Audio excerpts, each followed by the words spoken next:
Welcome to Two Queens and a Joker, my narcissist ex and me. My name is Brenda. Sarah and I each had a relationship and children with the same narcissist. We both have found our way out and found our way to a meaningful friendship with each other, trauma bond and all. We hope to share our stories so you know you're not the only one who has endured the crazy-making experience of being with a narcissist. Two Queens and a Joker, my narcissist ex and me, is sponsored by the Narcissistic Abuse Recovery Center, where we provide therapy, classes, and support groups for people healing from narcissistic abuse. Contact us at www.narctrauma.com. So, Two Queens and a Joker, I'm Brenda. I'm Sarah. What we're going to talk about is the narcissist's fake apology, which we have all experienced. I don't doubt that for a second. Why it hurts. It hurts. I think that's maybe obvious, but we'll talk about that a little bit. And then what to look for, which I'm sure will resonate with anyone who listens to this. It's very common stuff. Very much so. So I think we've all probably been told, I'm sorry you feel that way. I'm sorry you feel that way. It makes us feel worse afterward. That is not an apology. Another way to say we're crazy. Yeah, absolutely. You're feeling a certain way. That's your problem. Doesn't affect me at all. Those are No. your feelings. Yeah, sorry you feel that way. What a dismissive, shitty thing to say. Very. Oh my God. That's why I think we just get to that point where we don't even want or need the apology. Absolutely. Because apologies are what you learn from. Yeah. And you Change. That's it right there. It's not an apology unless the behavior afterward changes. Otherwise, it's void. So we're going to break down what fake apologies are and why they hurt more than help, which I again think is pretty obvious. But Sarah, you want to take that part of like why narcissists apologize, but they don't really mean it? It's all accountability again. If they apologize, when a normal person doesn't apologize, they're taking the accountability. I did wrong. I will change my actions or what I said or how I made you feel. With the narcissist, it's his apologies. I'm sorry you feel that way. Not sorry about why he caused you to feel that way. He's sorry you feel that way. It's not an apology. It's just a get over it. Yeah. So I've had people ask me this part on number 2 we have here. Why do they apologize when they don't really mean it? To pacify. To pacify. That is, in a nutshell, every reason that's on here, right? Pacify. It's image management, right? It will make them look good. So if you go tell somebody that you're close to or somebody that they know what they did and they didn't apologize, that makes them look bad. So if they can come back and say, but I apologize for that, in their minds, it makes them look good. There's no wrong then. Exactly. Everything's, I said, I'm sorry. That's it. Yeah. Which goes to the second thing there, avoiding consequences rather than accountability. If I just say, I'm sorry, I shut it all down and you can't come back to me. I'm not going to be accountable because I'm a narcissist, but I'm going to avoid the consequences of you coming back to me. So I'm going to go through the trouble of saying, I'm sorry. Yeah. He doesn't want to change the actions that caused you to feel this way. Exactly. Yeah. I like this one. Resetting control without real change, right? It puts, in their minds, puts them back on maybe a little bit higher playing field than you're on. Absolutely. I've Put them taken, back on. yep, yeah. I've apologized. I'm the bigger person. So now I'm in control again. I think that's how they could use it to their Which advantage. brings in the, we're done with this. Why are we continuing with this? Yeah. And the, you're too sensitive. You're crazy. It's done. Yeah. Why can't you just let it go? Yeah. It's in the past. Yeah. All of the, I'm not going to go through the rest of them because I think we've already said it, but it is just another, an apology is another manipulation tactic for sure. Yeah. I think this one, the why a fake apology can re-traumatize victims is a good one. I think when you first get into the relationship before you know that they're a narcissist, you accept those sorries and want to think good about this person, that he loves me enough to say he's sorry. Because we think when we say sorry, we're accountable. We'll change. We will work on ourselves. If I hurt you, I'm going to try to change what I did to hurt you. They're sorry. Ends the conversation. There's no accountability. Yeah. So early on, we don't put the dots together. He apologized. Yeah. That's a very good point.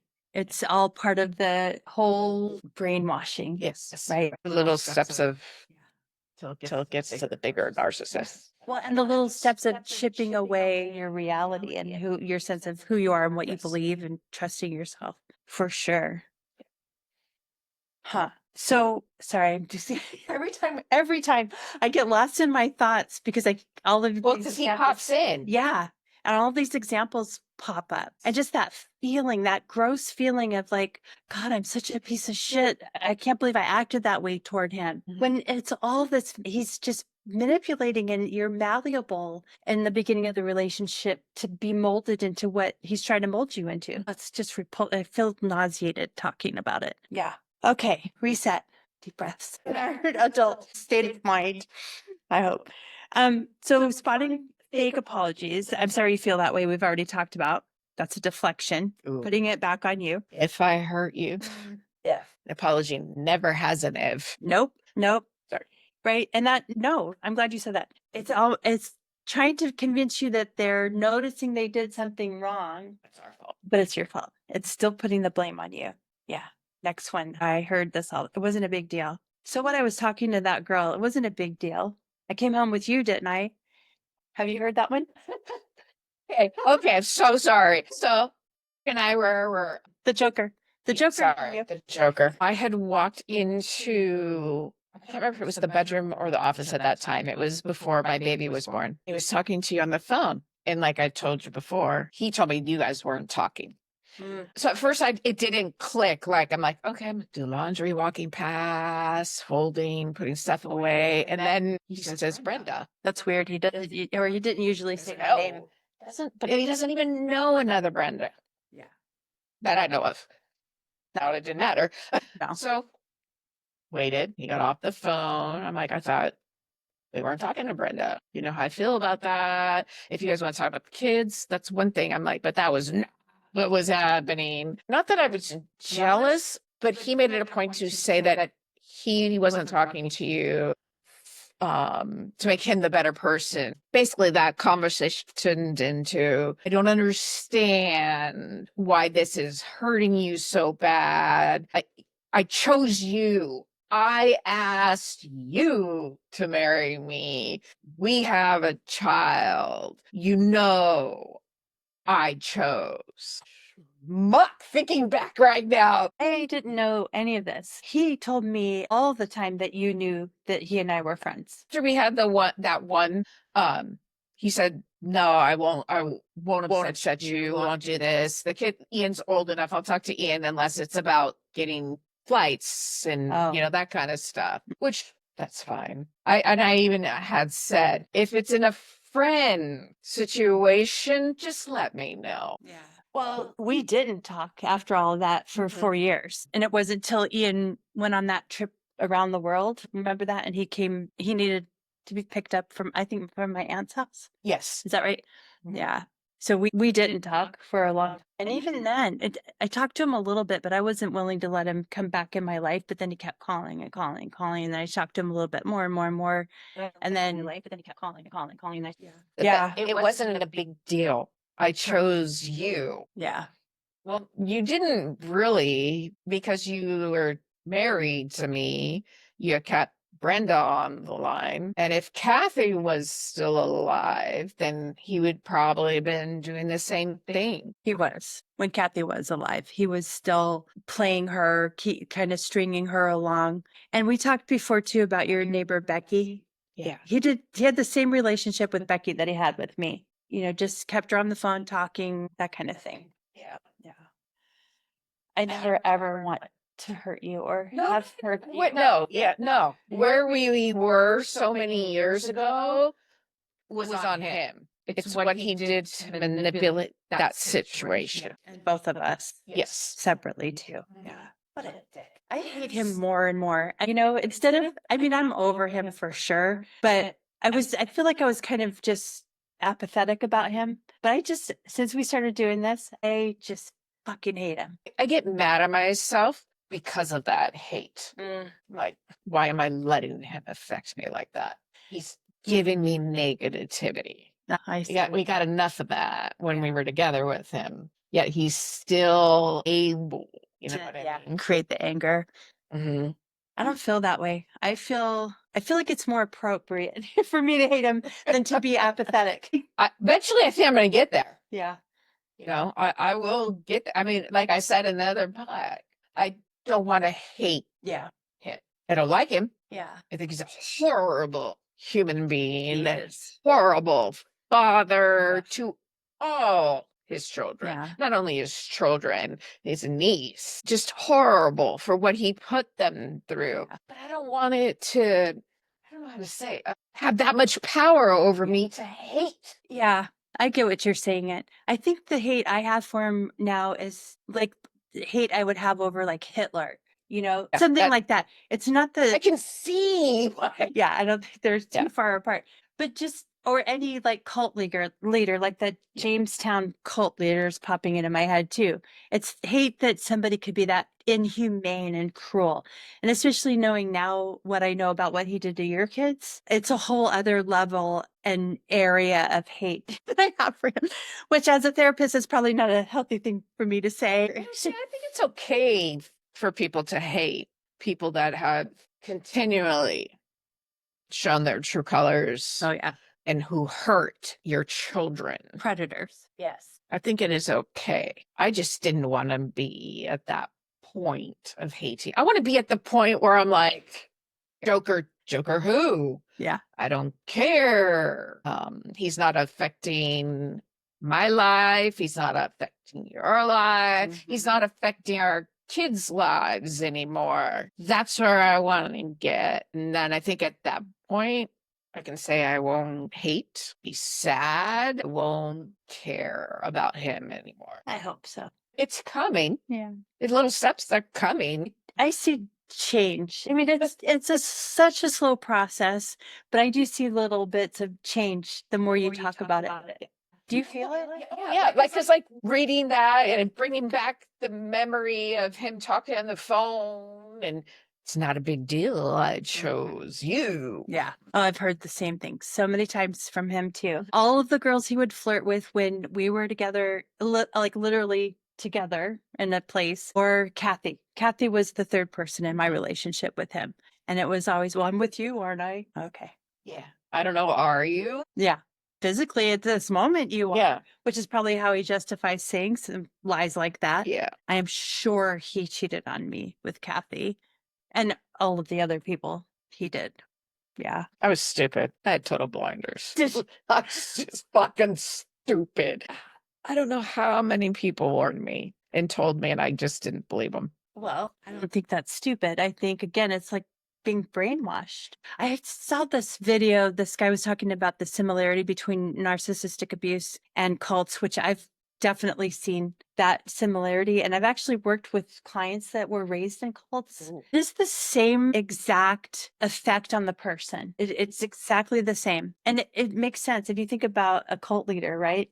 A narcissist typically just has a cult of one or maybe a couple of his family members or whatever. But it's a small step to being like a full-blown cult leader. Absolutely. Yeah. Totally. Yeah, it is. I obsessed on cult documentaries not too long ago. I just been watched a whole bunch of them and then I had to stop. Well, I was watching the one about Waco. In my head, I'm going, how are these people so manipulated into believing the stuff coming out of this man's mouth? And now I'm like, that was me. Especially if you think of that cult leader, which I think they do, like they go one-to-one with these people. Yes. Or I forget which one it was. There's been a few, I think, where they sleep with all the women and the men are like, okay, you know, for whatever reason. But I think they manipulate one partner in the relationship who then manipulates their partner. And then they all buy into the whole. Yeah. But I do think it's a one-to-one manipulation at first. And then they all buy into the bigger idea. I would agree with that. Yeah. Most definitely. Because if you think about like Jamestown again, like that was how many people that literally drank the Kool-Aid? Yeah. Yeah. That's scary. So many people. And it's hard to wrap your head around. But there's so much similarity. It is the same thing, just on a bigger scale. It really is. Oh, how about the over-the-top drama or the tears with no behavior change? Yes. He did this to me and the children all the time, Mm. all the time. I have two that pop into my head, but you probably experienced this a lot more because you were with them so much longer.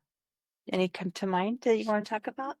There was a last one of the podcasts, I'm not sure which one. Oh, we talked about how my son had got abused by him. Yes. So it brought about some things, and Thomas and I were talking, having a conversation. The Joker comes in and sits down and joins the conversation. And I'm so sorry I did this to you.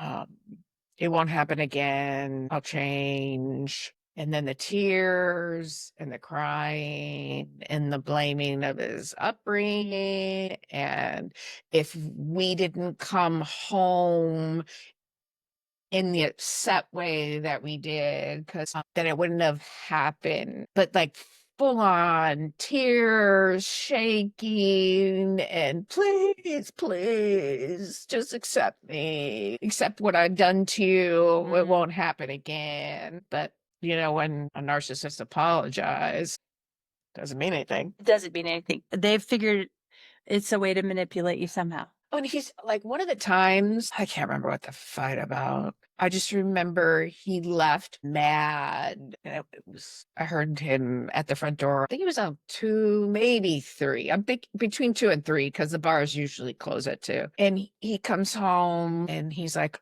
I need the garage key. What do you need the garage key for? I need to find the clip. Like the clip? I'm like, the clip of what? And he's like, the gun. I need the gun clip. Like, yeah. No. Okay, please. Just get your drunk ass inside. Lay down. You don't love me. I'm like, I do love you. You're not getting it. Why would I give it to you? Yeah. Oh, I wish I had people that love me. If you loved me more, you'd be more accepting of who I am. Yeah. I was so upset that he used the threat of suicide to change my opinion of what happened. Because as soon as he did that, oh my God, I got to watch him. I got to make sure that I do this. I'm definitely not having any guns in the house. I have to watch everything he does. Can't upset him. Don't know what's going to trigger him if he's going to think about doing that again. And then literally the next day, it was like, it never happened. Yeah. Yeah. Typical. I didn't sleep all night. I even called in sick the next day because I didn't want to leave him alone. Just like, And he acted like nothing happened. Yeah, I can remember some suicidal threats too. And I actually think he told me about that one in a way to make me feel sorry for him. Yeah. Not like, oh, I did this to Sarah and I feel so bad. But this is kind of the ultimate ace up the sleeve, right? Yes. Like, I can't manipulate you. I can't get you to give me the attention I want. So this is my ace up the sleeve. Because we're not going to let them hurt themselves. No, of course not. We wouldn't let any human do that. Right. Oh, God, the manipulation. Closer to hate. Yeah. I forgot about that one. That was so long ago. There's so many though, right? This happens with me too. And again, I mean, some of the stuff he was very manipulative during our friendship, but it still brings back so much from when he and I were together and that I've forgotten about so many years ago. But that's evil because I told you about him saying one of his brothers was suicidal. And the second time he said, I wish he would just do it. Just what a fucking heartless thing to say.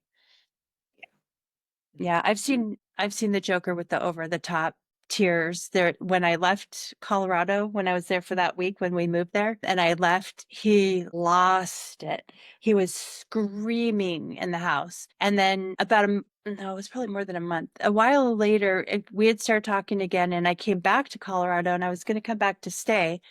And he started up with the violence again. We had a really great day. It was the 4th of July, fireworks at the park down the street. It was just a great day.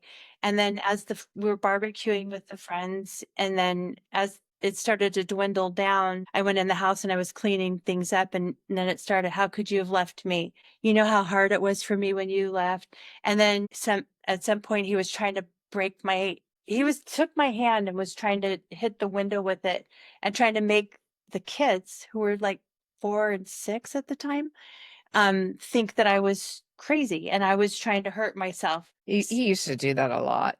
Not the same violence, but manipulate the children. The mom's crazy. Yeah. We're gonna go at 10:30 at night in El Cajon and walk to 7. Yeah, that when you said that before, it's a basic level of safety that you should be concerned about with your kids. I think it gets when your kids get to that point where you can't, being the mom, sugarcoat it, can't hide what the narcissist is doing, but we're still not strong enough to stop the situation. Kids are smart. They're resilient. Yes, they are. When they're little, absolutely, I'm manipulated from the narcissist is easy, but they see it, they're living it, and eventually they will know. You can't change the little kid's way of thinking. I with the kids, when we were going through the worst of what was going on, nothing bad about that man came out of my mouth. Yeah. There was a reason for what he did every time. He hit me. That was my fault. Okay. He's upset. That was my fault. He was upset because you children were just a little too loud. Gosh, yeah. You're groomed to take on their responsibility for being responsible. Well, and again, we're chipped away to believe that we are the problem. So we don't even think to challenge it. We don't think we have the power to stop him leaving at 10:30 at night to go to 7-Eleven with two little kids who have school the next day. Well, in El Cajon, it's not a safe area. That too, I mean, it makes me wonder how much of that was drugs, how much of that is narcissism, and does it matter? Because that level of drug abuse, I don't think could happen without a lot of narcissism, right? But just basic self-preservation. Like those memories make me so mad at myself. Yourself. And you know what it was? Tata was in the house with me and it stormed off with the kids.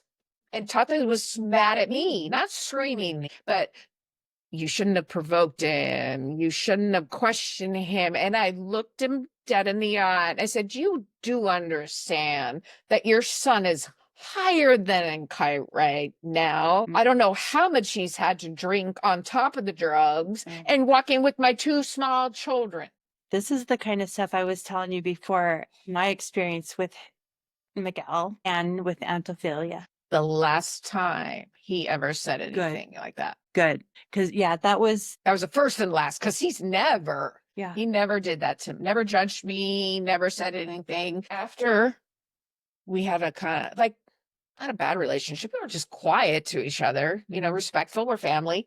And then he was living in the house and we just rebuilt our friendship and then mutual respect. And with him being there more, because as he got older, he wasn't as mobile. That man was like a teenager until the 80s. So then he wasn't so mobile. Then he was in the house all the time. So unfortunately, this man had to witness what his son was doing. Yeah, that's a very good point. Yeah. We got to one point, and it was maybe 2 or 3 months before he passed away, where he sat down and just, are you okay? And I'm not even sure if it was that the Joker and I had gotten into it, or he just saw something you shouldn't have seen. But he said, you need to be strong enough for yourself and your children. Wow. He is not a good person. I'm shocked. It was very shocking to hear. But when I talk to Thomas every once in a while, he says the same thing. Like Tata would talk to him. Really? Yeah. I mean, you're good. Don't worry. Don't listen to that. You are very smart. You're a very good boy. No, maybe because I wasn't there when that was happening, because I didn't see most of the abuse and the neglect on the kids because I was at work. And the little times I did, I was scared myself because you stick up for your kids. And let me tell you, you pay for it. Yeah. You pay for it, which I was willing to do. Not a problem. Yeah. But for his father to say that, it put me in the right direction. So when my kids came to me, I was ready. He was laying some groundwork. Yeah. Yeah. I think so. And I think he knew he didn't have a lot of time left because it was declining Yeah. very fast. And me and the kids spent every day with him. Yeah. Yeah, every day. Honestly, it fills my heart to hear you say that he had those conversations with your son. It really does. I didn't even know about it. Yeah. One day we got to bring Thomas on. But I think that's a good idea. he can talk about it. But yeah. We talked about this once before, and I've given it a lot of thought since then. Honestly, I think as a woman of a certain age, if I told my daughter only one piece of advice, or any younger woman, it would be to never be reliant on somebody else. Always be able to support yourself, to take care of yourself, to not be in a position where you would be financially ruined or destroyed, Or couldn't leave. or couldn't leave on your absolutely. Yes. Always make sure you can cover yourselves. That's the most important. I think every woman needs to know that. And I think we're going backwards in society. I mean, with all this trad wife talk, I'm not trying to get political, but I think that attitude is an attitude of privilege and ignorance. Yeah. Yeah. Because I think you just could dig yourself into a mess by not having your own independence. Yeah. Not that I want anybody's relationship to fail. No. But there's always that chance. You should work at your marriage, you go to counseling, do whatever you can do to save your marriage if it's healthy. Yeah. Yeah. Sometimes can't happen. You don't want to be stuck in that situation because you don't have the means to get out. Yeah. Now, means doesn't mean you can go and buy the exact same house down the street. It means that you can feed yourself, pay rent, get you to and from work. Yeah. Which is scary. And you can't do that if you don't prepare yourself. Right. Go to school or get a job that you're self-reliant at. Yeah. I mean, it can even happen in marriage. I mean, what happens when your husband gets laid off? Oh, yeah. Definitely. Right. Or hurt. Can't go to work. Good point. Honestly, I think too, just if you think about the economy anyway, it's not realistic to live off of one income anymore. Oh, definitely not. Or to be reliant on one income solely. Not if you like to eat. Like, you could probably pay the bills, but And that's it. no food, no gas. You're walking to work. We hope listening to our stories helps you know that you're not alone, you're not crazy, and you're not to blame. Please join us for our next episode where we'll share more about our healing journey and how we each got out and are staying out.